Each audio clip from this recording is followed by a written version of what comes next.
प्रश्नावली 6.3 का जो 14वां प्रश्न है, देखो हमें क्या दिया है। हमें दिया है एक त्रिभुज ABC की भुजा AB और AC तथा माध्यिका AD, एक अन्य त्रिभुज PQR की भुजाओं PQ और PR तथा माध्यिका PM के समानुपाती है।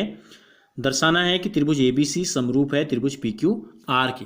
तो देखो ये जो ऊपर वाली आकृति आपको दिखाई दे रही डार्क लाइन में, ये हमने बनाई है इस सूचना के आधार पे। देखो ABC त्रिभुज है और त्रिभुज है PQR। AB PQ के समानुपाती है, AC PR के समानुपाती है और AD जो है ये APM के समानुपाती है। ठीक हो गया। तो ये जो चीज़ दी गई है यहाँ हमने लिख दिया है। हमें सिद्ध करना है कि जो त्रिभुज हैं ABC पूरा और PQR दोनों समरूप हैं।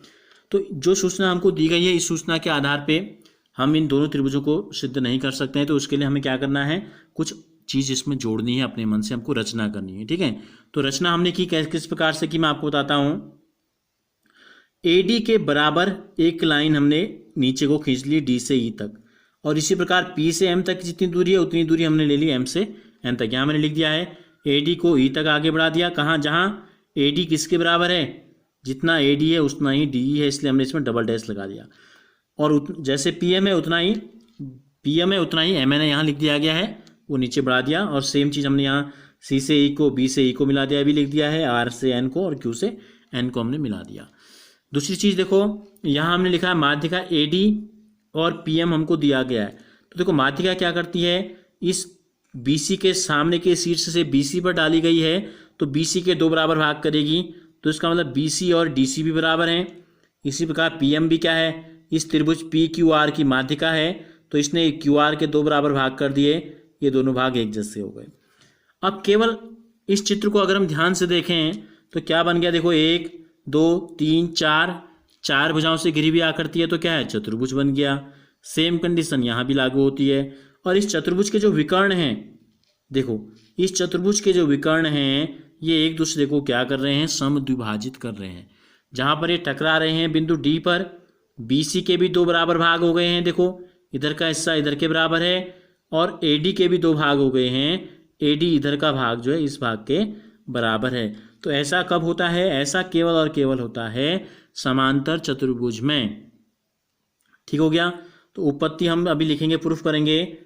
हम लिख लेते हैं, ठीक है, प्रूफ हम करते हैं इसका।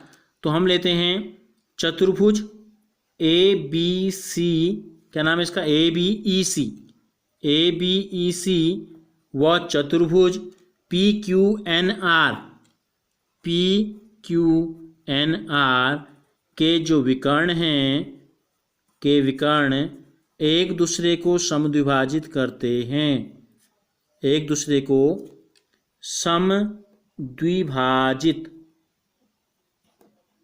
समद्विभाजित कर रहे हैं। कैसे कर रहे हैं, देखो ये 2 तो हमको पता है, और ये विकर्ण बनाए कैसे हमने, ये हमने बनाए रचना से। तो यहाँ लिख देंगे रचना से। ठीक हो गया। तो अब हमको दिया क्या है, देखो जो चीज़ हमको दी गई है हम उससे लिखते हैं। अच्छा, ये समद्विभाजित कर रहे हैं, तो ऐसा किस में होता है मैंने आपको बताया, इसलिए लिख देते हैं। इसलिए चतुर्भुज ABEC व चतुर्भुज PQNR जो हैं ये समांतर चतुर्भुज हैं। ये दोनों क्या हैं, समांतर चतुर्भुज हैं। पहली चीज़ तो हमको ये पता चल गई। क्यों, क्योंकि केवल ऐसा कब होता है, समांतर चतुर्भुज के विकर्ण ही एक दूसरे को समद्विभाजित करते हैं। तो हमने क्या मान लिया, इसको समांतर चतुर्भुज हो गया। अब हमको जो सिद्ध करना है उस दिशा में हम बढ़ते हैं। देखो हमको क्या दिया है, AB/PQ, AC/PR और AD/PM दिया है। अब हम को ये जो 2 त्रिभुज हमको सर्वांग सिद्ध नहीं समरूप सिद्ध करने हैं, 2 S तो समानुपाती हैं। देखो AB/PQ, इस त्रिभुज की भुजा AB, इसकी PQ, AC और PR 2 भुजाएं हैं। अगर हम इनके बीच के कोण को बराबर सिद्ध कर दें तो SAS समरूपता कसौटी से हम इन दोनों त्रिभुजों को समरूप सिद्ध कर देंगे। तो उसके लिए हमें क्या करना पड़ेगा, हम लेते हैं इस छोटे वाले त्रिभुज को या पूरे बड़े त्रिभुज को, इसको ले लेते हैं त्रिभुज ABE और त्रिभुज PQN में हम लेते हैं। हम चलते हैं त्रिभुज ABE व त्रिभुज PQN में। इन दोनों त्रिभुजों में क्या दिया है, जो समानता हमको दी गई है ए बी बट्टे पी क्यू बराबर हमको दिया गया है ए डी बट्टे पी एम। एक भुजा और है, उसकी हमें ज़रूरत नहीं है, हमको एक भुजा दी गई है ए सी बट्टे पी आर, क्योंकि जो त्रिभुज हमने ले रखे हैं ये वाला पूरा यहाँ से यहाँ तक, ठीक है, और ये वाला इधर वाला हिस्सा जो है आधा, तो इनमें न पी आर है न ए सी है, इसलिए हमने इसको नहीं लिया। अब देखो ध्यान से देखो, ए डी हमने आपको बताया था ए डी के बराबर ही नीचे को हमने एक लाइन ले ली है, और पी एम के बराबर ही एक लाइन हमने नीचे को ले ली है एम एन। तो हम क्या करते हैं, जो ए डी बट्टे पी एम है मैं यहाँ लिख देंगे, दिया है, समीकरण नंबर 1 इसको लिख लें, दिया है। अब हम क्या करते हैं अगली लाइन में, ए बी बट्टे पी क्यू, ए बी बट्टे पी क्यू बराबर, यहाँ लिख लेते हैं, देखो ए बी बट्टे पी क्यू बराबर, दोनों को गुणा कर देते हैं दुगना, 2 से ऊपर गुणा कर देते हैं और 2 से नीचे गुणा कर देते हैं। ए डी का दुगना और पी एम का दुगना। ए डी का दुगना क्या है, ए डी का जो दुगना है नीचे भी उतना ही है, तो ए से लेकर ई तक, और यहाँ पी एम का जो दुगना है एम से लेकर एन तक, ठीक है। एक चीज़ हम और कर सकते हैं इसमें, मैंने आपसे कहा ए सी और पी आर को हम नहीं लेते हैं यहाँ, इसमें चूंकि ए सी और पी आर भी दिया है, इससे हमको मदद मिल सकती है, तो इसको भी हम ले लेते हैं, ए सी बट्टे पी आर हम लिख देते हैं, ठीक है। ए सी बट्टे पी आर भी हमने ले लिया।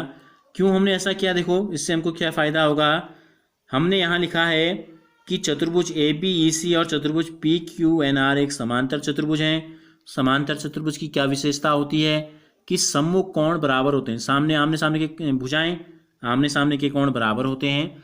तो इस त्रिभुज में ए सी तो नहीं है, इस त्रिभुज में ए सी नहीं है, कौन से त्रिभुज में, ए बी ई में, लेकिन ए सी के सामने वाली भुजा है, तो ए सी के सामने की भुजा बी ई, और इस त्रिभुज में पी आर के सामने की भुजा क्यू एन। तो यहाँ हम लिख देते हैं ए सी का मान हम रख देते हैं बी ई, और पी आर का जो मान है, पी आर का जो मान है उसकी जगह हम रख देते हैं क्यू एन, ठीक है।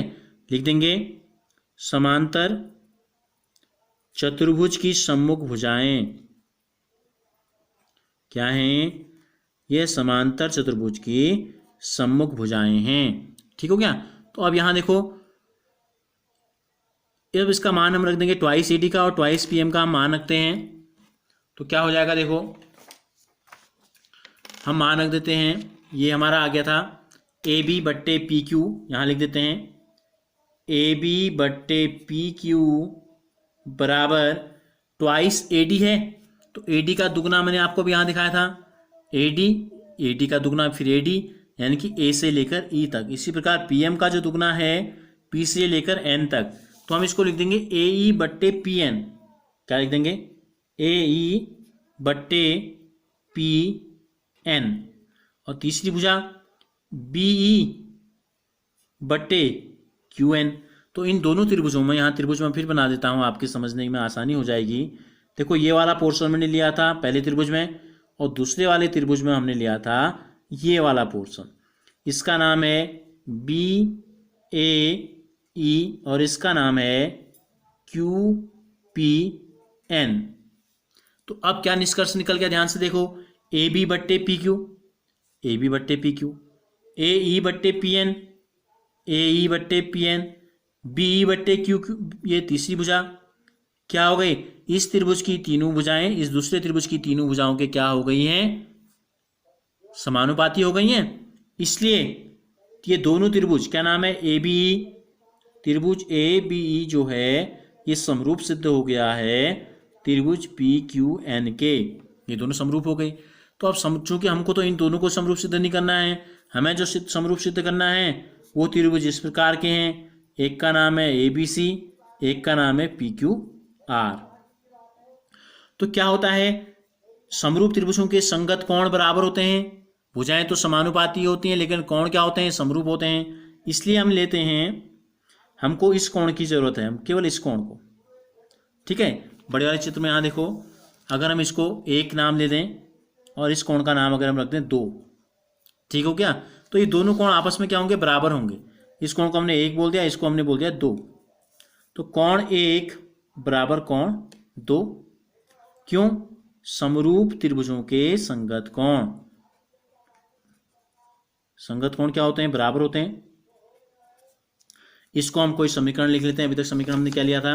एक समीकरण हमने पीछे लिया है, दिया है हमें। इसको हम ले लेते हैं समीकरण नंबर 2। अब इसी प्रकार सेम कंडीशन हमको क्या करनी है? ये दो जो त्रिभुज थे, दूसरे त्रिभुज हमको इस प्रकार के दिए हैं, ठीक है। बीच वाली लाइन ये है, ये इधर के दोनों हिस्से, इधर वाले दोनों हिस्से सेम है, नाम है AC और इस हिस्से का नाम है PRN। ठीक हो गया। ये इन दोनों त्रिभुजों और इन दोनों त्रिभुजों में कोई अंतर नहीं है, वही सेम चीज हमको दी गई है, तो इसको दोबारा हल करने की जरूरत नहीं है, सीधे सीधे लिख देंगे। इसी प्रकार इस कोण को अगर हम 3 ले लें और इस कोण को अगर हम 4 ले लें, ठीक हो गया, तो कोण 3 बराबर कोण 4 हो जाएगा। इसी प्रकार इन दोनों त्रिभुजों में, त्रिभुज AC